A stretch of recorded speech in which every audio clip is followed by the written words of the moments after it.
Doctor Jitendra Singh Hindi विषय की कक्षा में आप सभी का स्वागत करता हूं। आज हम 12वीं कक्षा की हिंदी पाठ्य पुस्तक आरोह के गद्य खंड में संकलित पाठ भक्तिन का रसास्वादन करते हुए मुख्य बिंदुओं पर विचार करेंगे। इस पाठ की लेखिका सजल गीतों की गायिका सुप्रसिद्ध कवयित्री महादेवी वर्मा है। इनका जन्म सन 1907 में उत्तर प्रदेश के फर्रुखाबाद में हुआ। आरंभिक शिक्षा इंदौर में पूर्ण करने के पश्चात सन 1932 में इन्होंने इलाहाबाद महाविद्यालय से संस्कृत में एमए की परीक्षा उत्तीर्ण की।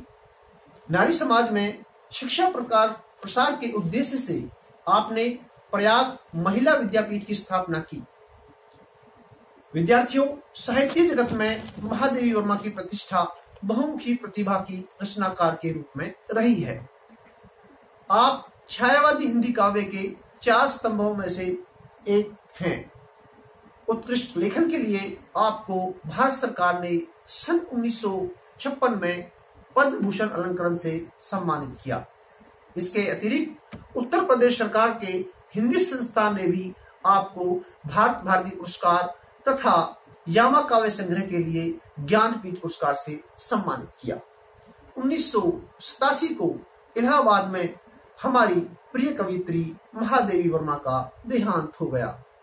महादेवी वर्मा कवयित्री के रूप में प्रसिद्ध हैं, लेकिन साहित्य की गद्य विधाओं, निबंध, रेखाचित्र, आलोचना आदि में भी उनकी प्रतिभा का निखार दिखाई पड़ता है। उनके प्रसिद्ध काव्य संग्रह हैं निहार, रश्मि, नीरजा, सांदेगी, दीपशिखा और यामा। प्रमुख निबंध संग्रहों में श्रृंखला की कड़ियां, आपदा, क्षणदा, संकल्पता और भारतीय संस्कृति के स्वर, संस्मरण और रेखाचित्र रचना में इन्हें विशेष ख्याति प्राप्त हुई। अतीत के चलचित्र, स्मृति की रेखाएं, पथ के साथी और मेरा परिवार इनके उल्लेखनीय संग्रह हैं। इनकी कविता में संगीतात्मकता, चित्रकला और काव्य कला का अपूर्व समन्वय है। इन्हें आधुनिक युग की मीरा भी कहा जाता है। इनके साहित्य में पीड़ा, आंसू, माधुर्य, आनंद तथा उल्लास सभी कुछ है। इनकी कविताओं में पीड़ा तथा वेदना के तत्व की प्रधानता देखकर कुछ आलोचकों ने इन्हें पीड़ावाद की कवयित्री कहा है, किंतु यह पीड़ा वैयक्तिक नहीं है, अपितु वह है जो मनुष्य के संवेदनशील हृदय को सारे संसार से न टूटने वाले बंधन में बांध देती है। इस पीड़ा में ही उन्हें अपने उस अगोचर प्रियतम के दर्शन हुए हैं जो सर्व अंतर्यामी है, सर्वशक्तिमान है और सर्वेश्वर है। वे इस पीड़ा को नहीं छोड़ना चाहती, इसलिए तो वो पुकार उठती हैं, मेरे बिखरे प्राणों में सारी करुणा भर दो, मेरी छोटी सीमा में अपना अस्तित्व मिटा दो, पर शेष नहीं होगी मेरे प्राणों की पीड़ा, तुमको पीड़ा मैं ढूंढूंगी, तुम मैं ढूंढूंगी पीड़ा। उनकी पीड़ा भारतीय नारी जीवन की भी पीड़ा है। हिंदी काव्य में इस पीड़ा की अभिव्यक्ति को जोड़ना महादेवी वर्मा का मौलिक योगदान है।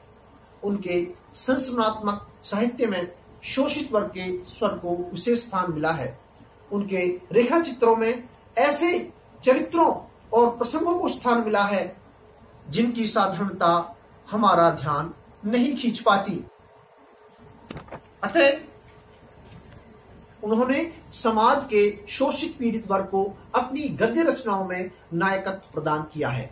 उनके इस प्रयास ने हिंदी के साहित्य समाज पर ऐसा गहरा असर डाला कि संस्मरणात्मक रेखाचित्र विधा के लिए शोषित पीड़ित जन को विषय वस्तु के रूप में मान्यता मिल गई। साहित्य विधा की दृष्टि से प्रस्तुत पाठ संस्मरणात्मक रेखाचित्र की कोटि में आता है। इसमें महादेवी जी ने अपनी सेविका भक्तिन के अतीत और वर्तमान का परिचय देते हुए उनके व्यक्तित्व का दिलचस्प खाका खींचा है। लेखिका के घर में काम शुरू करने से पहले उसने कैसे एक संघर्षशील, स्वाभिमानी और कर्मठ जीवन जिया, कैसे पितृसत्तात्मक मान्यताओं और छल से भरे समाज में अपने और अपनी बेटियों के लिए, उनके हक के लिए लड़ाई लड़ती रही और उसमें हार कर कैसे जिंदगी की राह पूरी तरह बदल लेने के निर्णय तक पहुंच गई, इसका अत्यंत संवेदनशील चित्रण इस पाठ में हुआ है। विद्यार्थियों, पाठ के रसास्वादन से पूर्व पाठ की विधा के स्वरूप की जानकारी प्राप्त कर लेना उचित होगा। संस्मरण और रेखाचित्र गद्य साहित्य की आधुनिक विधाएं हैं। इन दोनों विधाओं की प्रकृति में इतना गहरा साम्य है कि इनके मध्य विभाजक रेखा खींचना अत्यंत कठिन कार्य है। अतः इनके स्वरूप पर अलग अलग चर्चा न कर हम इनकी सामान्य विशेषताओं पर प्रकाश डालने का प्रयास करेंगे। संस्मरणात्मक रेखाचित्र में लेखक किसी देखे सुने अनुभव से टकराए वास्तविक व्यक्ति की चारित्रिक विशेषताओं का मर्मस्पर्शी चित्रण करता है। ये कहानी से भिन्न है। कहानी यथार्थ और कल्पना किसी पर भी आश्रित हो सकती है, लेकिन रेखाचित्र या संस्मरण में लेखक नायक का वर्णन यथार्थ की पृष्ठभूमि पर करता है। उसमें बनावटी बातों को स्थान नहीं मिलता। यह भी आवश्यक नहीं कि वह नायक की प्रशंसा ही करे, वह उसके प्रति सहानुभूति रखता हुआ भी उसके गुणों और दोषों को समान रूप से सजीवता के साथ प्रस्तुत करता है। वह किसी अलौकिक चरित्र की सृष्टि नहीं करता, बल्कि जीते जागते भलाई बुराई करते हुए मानव स्वभाव की झलक प्रस्तुत करता है। रेखाचित्र का नायक कोई प्रसिद्ध व्यक्ति हो, यह भी आवश्यक नहीं है। इसमें किसी अप्रसिद्ध उपेक्षित व्यक्ति की चारित्रिक विशेषताओं का चित्रण भी किया जा सकता है। आप प्रस्तुत पाठ में देखेंगे कि परिवार द्वारा उपेक्षित और समाज द्वारा अपमानित साधारण सी दिखाई देने वाली भक्तिन में लेखिका की मर्मभेदी और करुणामयी दृष्टि ने असाधारणता को देखकर उसे नायकत्व प्रदान किया है। लेकिन इतनी अपेक्षा अवश्य रहती है कि रचना में चित्रित मुख्य पात्र के चरित्र और व्यक्तित्व का वर्णन मानव मात्र के हृदय को संस्कारित करने का सामर्थ्य अवश्य रखता हो। इसीलिए नायक के चरित्र की शब्द रेखाओं में पाठक की भावनाओं और संवेदनाओं को जागृत करने की क्षमता भी होनी चाहिए। प्रिय विद्यार्थियों, संस्मरण और रेखाचित्र में पर्याप्त साम्य होते हुए भी एक सूक्ष्म भेद को जान लेना उपयोगी होगा। रेखा चित्रकार के लिए यह आवश्यक नहीं कि रेखा चित्र का नायक या केंद्रीय पात्र उसके निजी संपर्क में आया हो। वह अपने अनुभव के बल पर सुनी पढ़ी के आधार पर व्यक्ति विशेष के व्यक्तित्व और उसकी बाह्य रूपरेखा को प्रस्तुत करने का प्रयास करता है। इसमें उस व्यक्ति की रूपरेखा, मुद्राओं और चेष्टाओं का यथार्थ चित्रण होता है। संस्मृत में वर्णित पात्रों का लेखक के व्यक्तिगत जीवन से गहरा संबंध होता है। आज के इस पाठ में भी आप देखेंगे कि लेखिका ने अपने साथ बिताए गए भक्तिन के जीवन का मार्मिक वर्णन तो किया ही है, इसके साथ साथ उसके जीवन के उस अंश को भी सजीव किया है जिसके बारे में लेखिका ने केवल सुना है। कहने का अर्थ यह है कि लेखक व्यक्ति विशेष के जीवन चरित्र के उद्घाटन द्वारा लोक हृदय के निर्माण और मानवता के प्रति करुणा का भाव जागृत करने का प्रयास करता है। विद्यार्थियों, छोटे कद और दुबले शरीर वाली भक्तिन बहुत समय से लेखिका के पास रह रही है। पुराने होते इस संबंध पर उसे गर्व का अनुभव होता है। यही कारण है कि लेखिका के साथ बिताए गए समयावधि में क्षण भर भी कम नहीं करना चाहती। इस संबंध के बारे में पूछने पर वह बताती है कि तुम बचई का बताई, यही 50 वर्ष से संग रहित है। अर्थात तुम लोगों को क्या बताएं, यही 50 वर्ष से साथ रहती हो। इस हिसाब से लेखिका 75 और वह 100 वर्ष की आयु को भी पार कर जाती है। एक गोपालक की पुत्री भक्तिन सेविका के रूप में हनुमान जैसी विवेकशील एकनिष्ठ है। वह लेखिका के प्रति गहरी आत्मीयता से भरी हुई है। अपनी स्वामिनी को प्रसन्न रखना ही उसका परम कर्तव्य है। उसका वास्तविक नाम लक्ष्मी अर्थात लक्ष्मी है। वह अपने नाम का अर्थ और वास्तविक स्थिति के विरोधाभास को समझती है। लक्ष्मी धन और वैभव की सूचक है, लेकिन भक्तिन निर्धन है। इसलिए वह लेखिका से प्रार्थना करती है कि कभी उसको वह उसके वास्तविक नाम से नहीं पुकारे। तब महादेवी वर्मा ने उसके गले में कंठी माला देखकर उसका नया नामकरण भक्तिन किया। अपने इस नए नामकरण से वह बहुत प्रसन्न होती है। भक्तिन का जन्म इलाहाबाद अब प्रयागराज के पास अवस्थित ऐतिहासिक गांव झूसी में हुआ। माता की मृत्यु के पश्चात विमाता ने उसका पालन पोषण किया। उस समय समाज में बाल विवाह का प्रचलन था। विमाता ने भी इस प्रथा का पूरा लाभ उठाते हुए बिना मां की पुत्री का 5 वर्ष की आयु में विवाह और 9 वर्ष की आयु में गौना कर दिया। विमाता भक्तिन के प्रति ईर्ष्या भाव रखती थी, इसलिए उसने भक्तिन के पिता की मृत्यु का समाचार उसकी ससुराल जानबूझकर देर से भेजा। उसे भय था कि कहीं भक्तिन अपने पिता की संपत्ति में हिस्सेदार न बन जाए। उधर सास भी कम नहीं थी। उसने रोने पीटने के अपशकुन से बचने के लिए भक्तिन को इस विषय में कुछ नहीं बताया। बहुत दिनों से अपने माता पिता से नहीं मिली है, जाओ, यह कहकर सास ने उसे मायके भेज दिया। लेकिन वहां पिता को न पाकर तथा विमाता के कटु व्यवहार से व्यथित होकर बिना पानी पिए ही वह अपनी ससुराल लौट आई। सास को खरी खोटी सुना और पति के ऊपर गहने फेंककर उसने अपने क्रोध को शांत किया। पिता की मृत्यु के साथ ही भक्तिन के जीवन का पहला परिच्छेद समाप्त हुआ। जीवन के दूसरे परिच्छेद में भी सुख की अपेक्षा दुख ही अधिक है। जब उसने पहली कन्या के 2 अन्य संस्करण कर डाले, अर्थात पहली लड़की के बाद 2 अन्य लड़कियों का जन्म हुआ, तो सास और जिठानियों की उसके प्रति उपेक्षा और अधिक बढ़ गई। सास 3 कमाने वाले पुत्रों की माता थी तथा जिठानियों के भी यहाँ 2-2 पुत्र थे। भक्तिन के द्वारा 3 लड़कियों को जन्म देना परिवार की परंपरा के विरुद्ध था। अतः दंड के रूप में भक्तिन और उसकी बेटियों को घर का सारा काम करना पड़ता था। जिठानियां दिन भर गप हाँकती, अच्छा भोजन करती तथा उनके निठल्ले पुत्र बिना काम किए दूध मलाई खाते। भक्तिन और उसकी बेटियां गुड़ के साथ मट्ठा तथा चने बाजरे की घुंगरी चबाती। इस दंड विधान के भीतर कोई ऐसी धारा नहीं थी जिसके अनुसार खोटे सिक्कों की टकसाल जैसी पत्नी से पति को विरक्त किया जा सकता हो। यहाँ लेखिका ने व्यंग्य में भक्तिन को टकसाल तथा उसकी बेटियों को खोटे सिक्के कहकर तत्कालीन समाज की उस मानसिकता की ओर संकेत किया है जो लड़कियों को मानव मात्र होने का अधिकार भी नहीं देना चाहती। जिस प्रकार खोटे सिक्कों का कोई मूल्य नहीं होता, उसी प्रकार समाज में लड़कियों और उनको जन्म देने वाली माता का भी सम्मान नहीं होता। परिवार ही नहीं, समाज भी उसे हे दृष्टि से देखता है। यद्यपि इस सोच में अब पर्याप्त बदलाव देखने को मिल रहा है।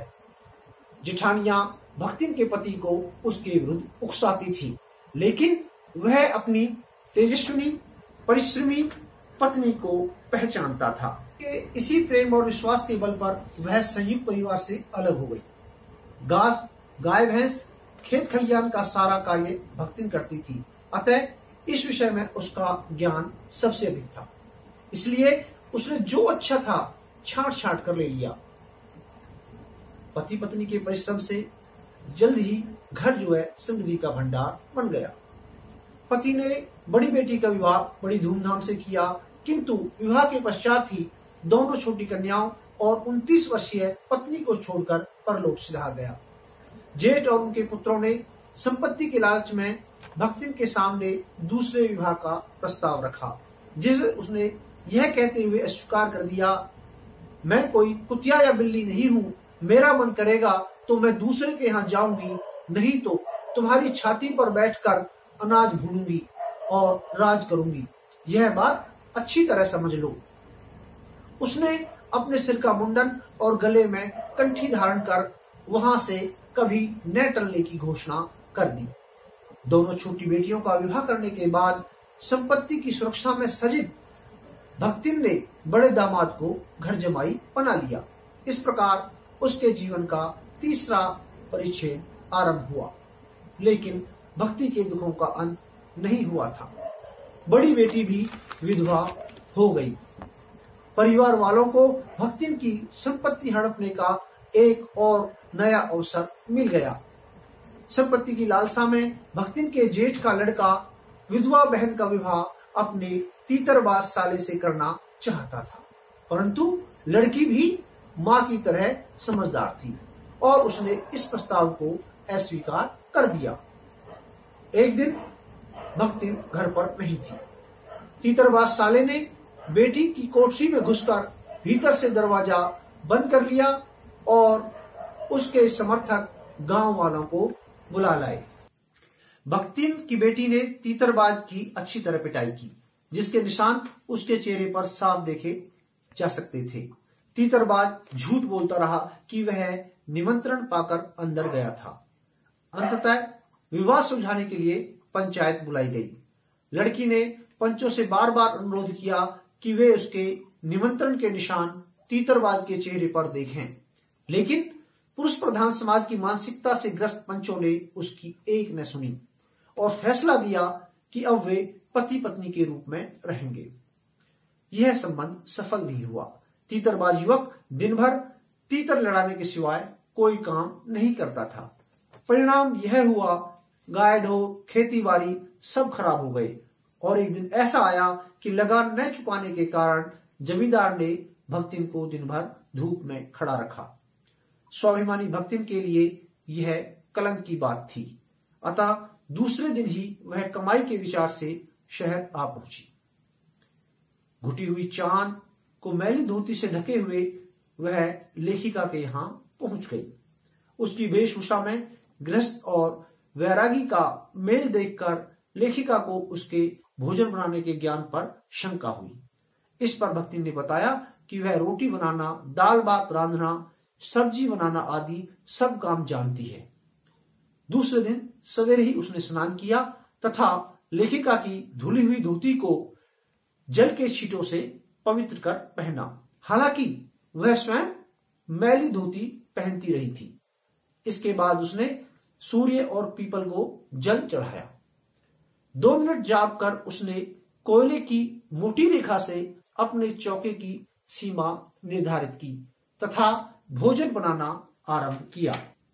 भक्तिन छूत पाक को बहुत मानती थी, यहाँ तक कि उसने आंखों ही आंखों में लेखिका को भी चौके में प्रवेश करने से मना कर दिया था। भक्तिन को अपनी काक कला पर पूरा विश्वास था। यही कारण है लेखिका को भोजन परोसते समय उसकी आंखों में प्रसन्नता और आत्मतुष्टि की मुस्कुराहट थी। उसे आशा थी कि लेखिका उसके भोजन की प्रशंसा करेगी, परंतु लेखिका ने जब थाली में मोटी मोटी काली रोटियां और दाल देखकर उससे पूछा कि यह क्या बनाया है, तो उसने लाल मिर्च और अमचूर की चटनी या गांव से लाए गुड़ का प्रस्ताव रखा।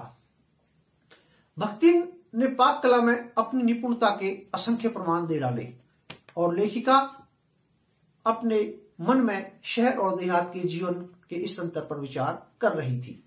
भक्तिन दूसरों को अपने स्वभाव के अनुकूल बनाना चाहती है, लेकिन अपने अंदर उसे किसी भी प्रकार के परिवर्तन को स्वीकार नहीं करती। उसने लेखिका को मकई का दलिया, तिल लगे हुए बाजरे के पुए, ज्वार के भुने हुए हरे दानों की खिचड़ी, सफेद महुए की लपसी आदि खानी सिखा दी थी, किंतु स्वयं कभी शहरी रसगुल्ला नहीं खाया। लेखिका के बहुत प्रयास करने पर भी उसने साफ धोती पहनना और आय के स्थान पर जी कहना नहीं सीखा। लेखिका कहती हैं, भक्तिन में गुण ही गुण हो, दुर्गुण न हो ऐसा नहीं है। जैसा कि रेखाचित्र व संस्मरण के स्वरूप को स्पष्ट करते हुए बताया था कि नायक के प्रति सहानुभूति रखते हुए भी लेखक यथार्थ के धरातल पर नायक के मानव सुलभ गुण दोषों का चित्रण करते हैं। भक्तिन भी घर में इधर उधर पड़े रुपए पैसे को मटके में छिपाकर रख देती थी। उसकी दृष्टि में यह चोरी नहीं है। उसका एकमात्र उद्देश्य अपनी स्वामिनी के हितों की रक्षा करना वह उसे खुश रखना है। अपनी मालकिन को खुश रखने के लिए थोड़ा बहुत झूठ बोलना बुरी बात नहीं है। वह तर्क देती है कि इतना झूठ तो धर्मराज भी भगवान को खुश करने के लिए बोलते होंगे। एक बार लेखिका ने भक्तिन को मुंडन कराने से रोकने का प्रयास किया। तब उसने इसे शास्त्रोचित बताते हुए कहा, तीरथ गए मुंडाई सिद्ध। वह तर्कशील है। लेखिका ने जब सब काम करने वालों को पढ़ना लिखना आवश्यक कर दिया तो भक्तिन मुसीबत में पड़ गई। उसने बहाना बनाया कि हमारी मालकिन दिन रात पढ़ती रहती है, अगर वह भी पढ़ने लगी तो घर का काम कौन देखेगा। बात यहीं तक नहीं रही। भक्तिन पढ़ाई सीखने वालों की गुरु बनकर उनकी पढ़ाई लिखाई पर टिप्पणी करने की अधिकारी भी बन गई। भक्तिन को अपनी मालकिन की पढ़ाई लिखाई पर बड़ा गर्व है। वह लेखिका की पढ़ाई लिखाई में भी अपना महत्व ढूंढती है। वह बार बार दोहराती है कि घर में कोई भी नहीं जो उसकी मालकिन जैसा काम करना जानता हो। भक्तिन सरल है। वह नहीं जानती कि उत्तर पुस्तिकाओं के मूल्यांकन, काव्य रचना, चित्रकारी आदि कार्यों में कोई सहयोग नहीं कर सकता। जब लेखिका की कोई पुस्तक प्रकाशित होती तो उसके मुख पर प्रसन्नता छा जाती। अपने सहयोग को साकार होते देखकर उसके अहम को तुष्टि भी मिलती। वह सोचती कि प्रकाशित पुस्तक के निर्माण में उसका भी सहयोग है। कार्य में व्यस्त होने के कारण जब लेखिका भोजन नहीं करती तो भक्तिन उनके लिए कभी दही का शरबत, कभी तुलसी की चाय बनाकर लाती और उन्हें भूख का कष्ट सहने नहीं देती। भक्तिन को लेखिका की सेविका मात्र समझना संभवतः हमारी भूल होगी। वह एक अच्छे अभिभावक की भांति लेखिका का ध्यान रखती थी। छात्रावास की रोशनी बुझ जाने के बाद लेखिका के पारिवारिक सदस्य हिरनी सोना, कुत्ता बसंत और बिल्ली गोधुली सो जाते थे, परंतु रात के सन्नाटे में भक्तिन शांत भाव से लेखिका के साथ जागरण करती। भ्रमण के दौरान भी भक्तिन लेखिका के साथ रहती। वह अपनी स्वामिनी की सुरक्षा के प्रति सजग है। अतः बद्री केदार के ऊंचे नीचे तंग पहाड़ी रास्तों में वह हमेशा लेखिका के आगे आगे चलती। गांव की धूल भरी पगडंडी आने पर वह पीछे चलने लगती है। जब लोग युद्ध के भय से आतंकित हो गए तब भक्तिन के बेटी दामाद उसे लेने आ पहुंचे, लेकिन भक्तिन ने लेखिका का साथ नहीं छोड़ा। युद्ध का भय बढ़ने पर लेखिका को अपने गांव चलने के लिए कहती है और बताती है कि वह दीवार में कील गाड़कर और उन पर तख्ते रखकर उसकी पुस्तकें रख देगी। धान के पुआल पर सोने का इंतजाम हो जाएगा। इसी प्रकार रंग, शाही और कागज पत्रों को रखने की भी व्यवस्था वह कर देगी। लेखिका भक्तिन के इस प्रस्ताव को टालने के लिए पैसे न होने की बात कहती है, लेकिन भक्तिन के प्रत्युत्तर ने लेखिका को विस्मित कर दिया। उसने बताया कि उसके पास 5 बीसी और 5 रुपया गड़ा रखा है। भक्तिन पैसे के संबंध में अपनी कंजूसी के लिए विख्यात है, किंतु उसकी इस उदारता ने पैसे के प्रति उसके मोह को तार तार कर दिया। पैसे के परित्याग में अनुमान लगाया जा सकता है कि भक्तिन की दृष्टि में लेखिका का महत्व अपने चरम पर है। लेखिका कहती है कि भक्तिन और उसके बीच में सेवक स्वामी का संबंध नहीं है, क्योंकि यदि ऐसा होता तो लेखिका के कहने पर भक्तिन अपने गांव चली जाती। वह लेखिका के आदेश को हंसकर नहीं टालती। भक्तिन अपनी स्वामिनी को क्षण भर भी नहीं छोड़ना चाहती। छात्रावास की बालिकाओं के प्रति भक्तिन स्नेह भाव रखती है। वह उनको चाय पिलाती है तथा कभी कभी लेखिका के लिए तैयार नाश्ते का स्वाद भी चखाती है। जो लोग जितनी मात्रा में लेखिका का सम्मान करते हैं, भक्तिन भी उन लोगों का उसी मात्रा में सम्मान करती है। वह लेखिका के परिचितों को पहचानने का अलग ही ढंग अपनाती है। वह किसी को उसके आकार प्रकार, और वेशभूषा से तो किसी को उसके बिगड़े हुए नाम से पहचानती है। कवि और कविता के प्रति उसके मन में कोई सम्मान नहीं है। वह कवियों को निठल्ला और गली गली में गाना गाने वाले बजाने वाला समझती है। भक्तिन संवेदनशील है। वह दूसरों के दुख को देखकर जल्दी ही दुखी हो जाती है। इस संबंध में बापू से लेकर साधारण व्यक्ति सभी के प्रति उसके अंदर सहानुभूति है। उसे जेल जाने से बड़ा डर लगता है और उसकी इस कमजोरी को सभी जानते हैं। इसी से लोग जानबूझकर लेखिका के जेल जाने की संभावना बताकर उसे चिढ़ाते रहते हैं। उसे जेल जाने से भी अधिक डर इस बात का लगता है कि उसे लेखिका का सारा कार्यभार छोड़कर लेखिका को छोड़ना पड़ सकता है। लेखिका कहती है कि एक दिन ऐसा बुलावा आएगा जिसमें भक्तिन को लेखिका के साथ जाने का अधिकार नहीं मिलेगा। न भक्तिन उसे रोक सकेगी और न वह भक्तिन को। इसलिए जब तक वह दिन नहीं आता यह कहानी अधूरी है। कहानी पूरा होने का अर्थ है भक्तिन से विछोह, और लेखिका ऐसा नहीं करना चाहती। पाठ के पश्चात आइए अभ्यास के प्रश्नों पर विचार करें। पहला प्रश्न है, भक्तिन अपना वास्तविक नाम लोगों से क्यों छुपाती थी? भक्तिन को यह नाम किसने और क्यों दिया होगा? भक्तिन का वास्तविक नाम लक्ष्मी है। लक्ष्मी का अर्थ है धन, वैभव। वह समृद्धि की सूचक है। लक्ष्मी के इस अर्थ को भक्तिन भी भली भांति जानती है, लेकिन उसकी अपनी स्थिति लक्ष्मी जैसी नहीं है। उसके जीवन का अधिकांश भाग निर्धनता और अभाव में बीता है। इसी संकोच के कारण वह अपना वास्तविक नाम किसी को नहीं बताती। उसका लक्ष्मी नाम उसके माता पिता ने स्नेह भाव से रखा होगा। उनका विचार रहा होगा कि परिवार में पुत्री का आगमन धन और वैभव भी साथ लाएगा।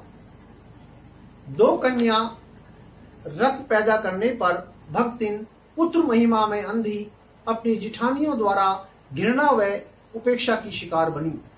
ऐसी घटनाओं से ही अक्सर यह धारणा चलती है कि स्त्री ही स्त्री की दुश्मन होती है।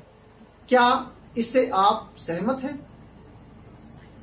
भक्तिन ने पहली लड़की के पश्चात जब दो और लड़कियों को जन्म दिया तो पुत्र महिमा में अंधी जिठानियों ने उसकी तरफ उपेक्षा और घृणा के भाव से देखा। जिठानियां अपने पुत्रवती होने पर गर्व करती हैं। इस घटना से हमें समाज की मानसिकता का पता लगता है, जो लड़कियों की अपेक्षा लड़कों को अधिक महत्व देती है। यह एक परिवार की समस्या नहीं है, बल्कि यह एक समाज की समस्या है। लेकिन यह बड़े ही प्रसन्नता का विषय है कि आज स्थिति में पर्याप्त बदलाव आया है। दूसरा, स्त्री ही स्त्री की दुश्मन है। अक्सर परिवारों में देखा जाता है कि घर की बहू को या तो उसकी सास की उपेक्षा का शिकार होना पड़ता है या उसकी ननद की उपेक्षा का शिकार होना पड़ता है, और पुत्री होने पर स्त्री ही सबसे अधिक चिंतित नजर आती है। इससे आंशिक रूप से यह सिद्ध होता है कि स्त्री ही स्त्री की दुश्मन होती है। हम इस विचार से पूर्ण रूप से सहमत न होकर आंशिक रूप से सहमत हैं। अगला प्रश्न, भक्तिन की बेटी पर पंचायत द्वारा जबरन पतित होगा जाना एक दुर्घटना भर नहीं, बल्कि विवाह के संदर्भ में स्त्री के मानवाधिकार, उसकी स्वतंत्रता को कुचलते रहने की सदियों से चली आ रही सामाजिक परंपरा का प्रतीक है। कैसे? भक्तिन की विधवा बेटी के साथ तीतरबाज युवक ने जबरदस्ती करने का प्रयास किया। उसका यह घृणित प्रयास निसंदेह दंड का अधिकारी था, लेकिन पंचायत ने तीतरबाज युवक को दंड देने के स्थान पर भक्तिन की विधवा बेटी को उसकी पत्नी के रूप में स्वीकार करने के लिए विवश कर दिया। यह घटना सदियों से चली आ रही उस परंपरा का प्रतीक है, उसका लक्षण है, जिसमें स्त्री के मानवाधिकारों को कुचलने में तनिक भी संकोच नहीं किया जाता, यहाँ तक कि उसे अपना जीवन साथी चुनने का अधिकार भी नहीं होता। जैसा कि बताया गया है, आज स्थिति में पर्याप्त परिवर्तन आ गया है। आज जीवन के कई क्षेत्रों में स्त्रियां स्वतंत्रता पूर्वक कार्य कर रही हैं। अगला प्रश्न, भक्तिन अच्छी है यह कहना कठिन होगा क्योंकि उसमें दुर्गुणों का अभाव नहीं। लेखिका ने ऐसा क्यों कहा होगा? संस्मरण की यह विशेषता है कि इसमें लेखक अपने केंद्रीय पात्र या नायक की केवल प्रशंसा नहीं करता, बल्कि वह उसे भलाई बुराई करते हुए मानव का चित्रण करता है। इस पाठ की नायिका भक्तिन में अनेक गुणों के साथ साथ दुर्गुण भी हैं। वह घर में इधर उधर पड़े हुए रुपए पैसे को इकट्ठा करके भंडार गृह की टोकरी में रख देती है। वह बात को घुमाने फिराने में भी संकोच नहीं करती। उसका मत है कि यदि ऐसा करने से अगर स्वामी खुश होता है तो नौकर को इस प्रकार की बातें करनी चाहिए। यही नहीं, वह हर किसी को अपने जैसा बना लेना चाहती है, लेकिन दूसरों की अच्छी से अच्छी बात को भी वह स्वीकार नहीं करती। अगला प्रश्न, भक्ति द्वारा शास्त्र के प्रसंग को सुविधा से सुलझा लेने का क्या उदाहरण लेखिका ने दिया है? भक्ति तर्कशील है, लेकिन कभी कभी वह कुतर्क पर उतर आती है। यहाँ तक कि शास्त्रों की बातों का भी वह मनमाना अर्थ निकालती है। एक बार लेखिका ने जब उसे मुंडन कराने से रोकने का प्रयास किया तो उसने कहा कि यह तो शास्त्रों में लिखा है, और लेखिका के पूछने पर वह बताती है तीरथ गए मुंडाए सिद्ध। इस प्रकार भक्तिन शास्त्रोचित बात का भी अपने मनमाने ढंग से व्याख्या करती है। अगला प्रश्न, भक्तिन के आ जाने से महादेवी अधिक देहाती कैसे हो गई? भक्तिन देहाती वातावरण में पली बढ़ी और इस वातावरण का उस पर इतना गहरा प्रभाव था कि वह अपनी देहाती जीवन शैली में तनिक भी परिवर्तन नहीं करना चाहती थी, बल्कि दूसरों को अपने अनुसार ढाल लेना चाहती थी। उसने लेखिका को मकई का दलिया, बाजरे के तिल वाले पुए, ज्वार के भुने हुए दानों की खिचड़ी तथा महुए की लपसी आदि खाना सिखा दिया था। यही नहीं, उसने अपनी भाषा की अनेक दंत कथाएं लेखिका को कंठस्थ करा दी थी, लेकिन वह स्वयं अपने अंदर किसी प्रकार का परिवर्तन स्वीकार नहीं करती थी। इसीलिए लेखिका कहती है कि वह भक्ति के आ जाने से और अधिक देहाती हो गई है। प्रिय विद्यार्थियों, पाठ के आधार पर अन्य प्रश्नों पर भी विचार हो सकता है, लेकिन समय अभाव के कारण आप स्वयं इसका अध्ययन घर पर करें। धन्यवाद।